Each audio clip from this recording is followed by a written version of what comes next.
Broadcasting live from the Newsmax studio in New York City, here is Steve Malzberg.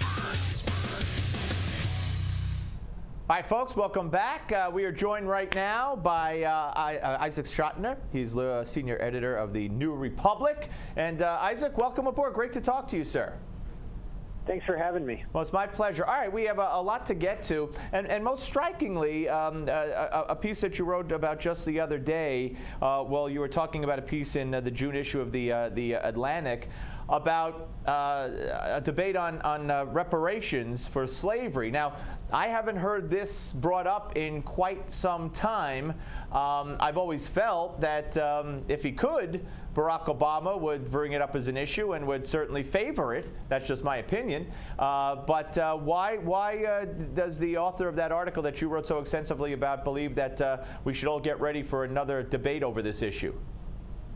Well, he's actually sort of I mean, I don't want to speak for him, but he's basically calling for a conversation about the racial history in the United States and some of the systemic ways in which African Americans were discriminated against, not obviously just during slavery, but in the Jim Crow years and even going up to the present crisis when banks have had to settle lawsuits about discriminating against minorities.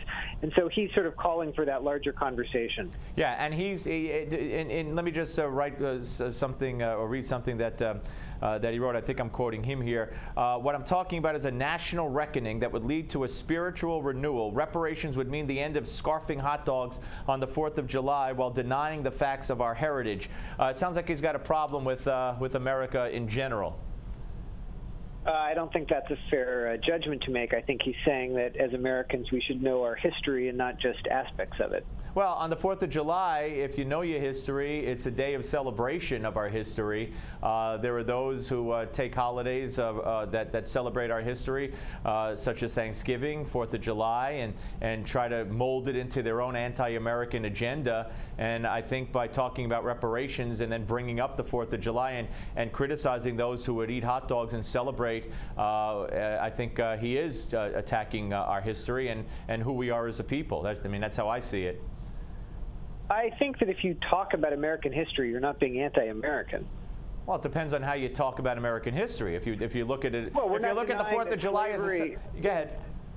We're not denying that slavery occurred and that it was a huge part of American history, so talking about that on any day seems fine with me. I don't think he's saying that we can't celebrate some of the things that are great about America. I think he's calling for a larger understanding of how the country was founded and the good and bad things about it. Well, he goes on to say reparations would mean the end of yelling patriotism while waving a Confederate flag, would mean a revolution of American... That seems very reasonable to me. Well, there are people who, Bill Clinton, the great Bill Clinton, the man who was the keynote speaker at the Democratic Convention a couple of years ago, signed Confederate Flag Day into law in Arkansas. So what does that make Bill Clinton? It makes him someone who makes mistakes, just like all of us. Well, he didn't. I've never heard it brought up by the media. It's funny. They only go after some states. They should, in my opinion. All right. Well, anyway, I don't want to get sidetracked on that. Do you believe that there should be reparations? You mean like financial reparations? Well, I don't know. I would assume that's what most people believe when or imagine when it's talked about. But if not financial, otherwise, do you believe there should be any reparations? I don't have a good practical solution at hand. Solution to what?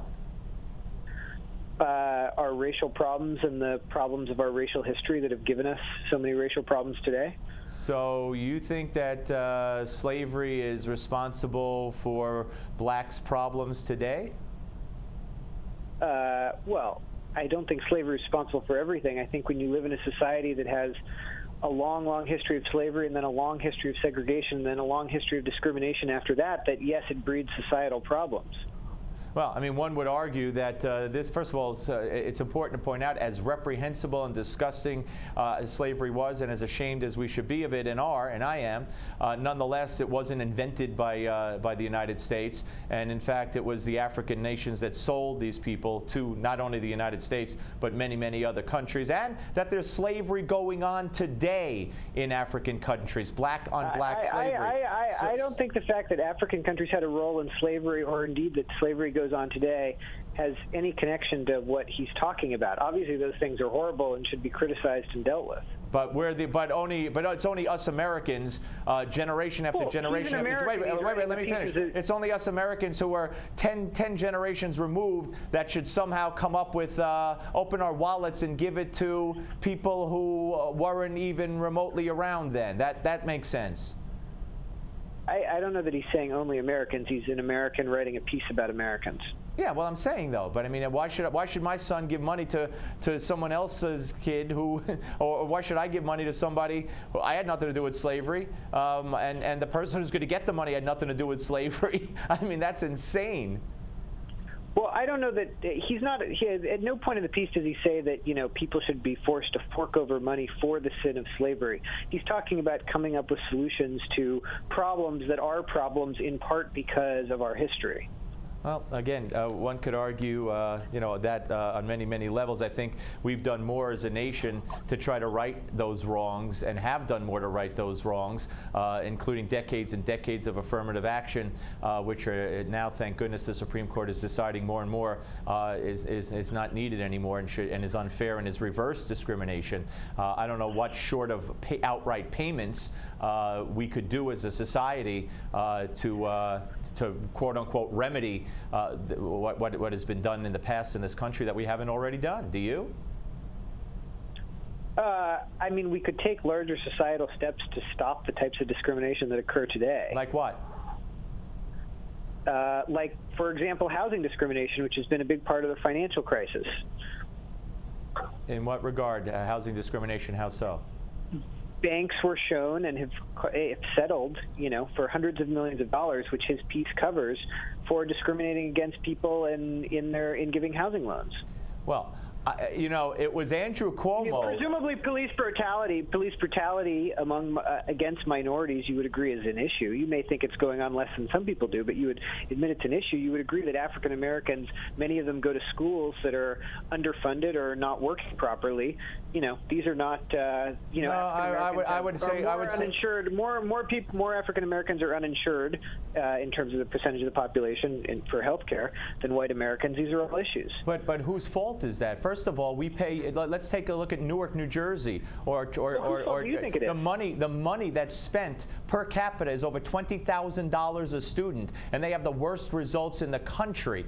So to say that there are blacks going to schools that are not funded as much, that funding is I'm sure you could find a place like that, but there are whites going to schools that are underfunded as well. And when you talk about health insurance, I don't know. Anybody could get health insurance. I mean, I don't know what your point is. So we should subsidize people. Should we subsidize blacks and whites who are poor? Is that what you're saying? Course. Okay, so we should subsidize everybody. Give everybody who can't afford everything, give it to them. Well, health insurance, yes, give it to them. And so you and I are going to pay for people's health insurance, right? I mean, we already do. You pay taxes, I assume. Yeah, absolutely. Well, there you go. So how am I paying for someone's health insurance? You mean the subsidies now under Obamacare? No, I mean your tax money goes to Medicaid. Oh, well, we're not talking. I'm not talking about that. That's something completely different. But I mean, this premise that there's this racism. You also brought up the schools. You brought up something else before the schools, which I can't remember what you brought up. Police brutality, maybe. Police brutality. The criminal justice system. Well, I just think I don't even know where to start with this because it's so outrageous and ridiculous. Police brutality. If there's a case of police brutality, it's usually adjudicated in the courts. It's not systemic. There's not blacks aren't being beaten by police all over the country for no reason. Surely you're aware of studies that show that African Americans are given longer prison terms for the same crimes that whites commit, including the death penalty.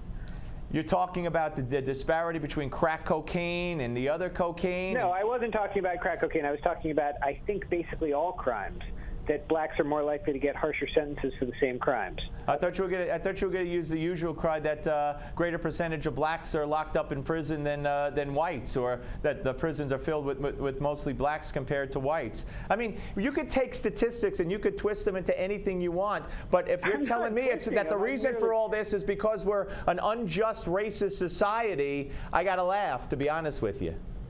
What do you think the reason for all this is? I don't. I'd have to go through it statistic by statistic, issue by issue. I'm not ready to sit here and make a blanket statement and nod in agreement to a non-specific stat that you're throwing at me and saying, yeah, that's a problem. Must be because we're racist.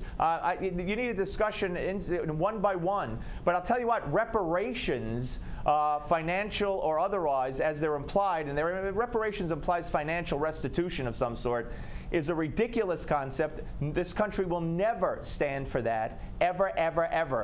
Can I just ask you one? Can I ask? Yeah, we got 20 seconds. Go. You got it all. Do you think that your listeners and you spend more time getting angry at things like the proposing reparations, or getting angry at things like the fact that, say, African American children don't have access to health care? African American children don't have access to health care. I'd like to debate that with you for an hour, and we will next time. We don't have time right now, though, but I appreciate you coming on. Thank you very much, Isaac Chotiner, New Republic.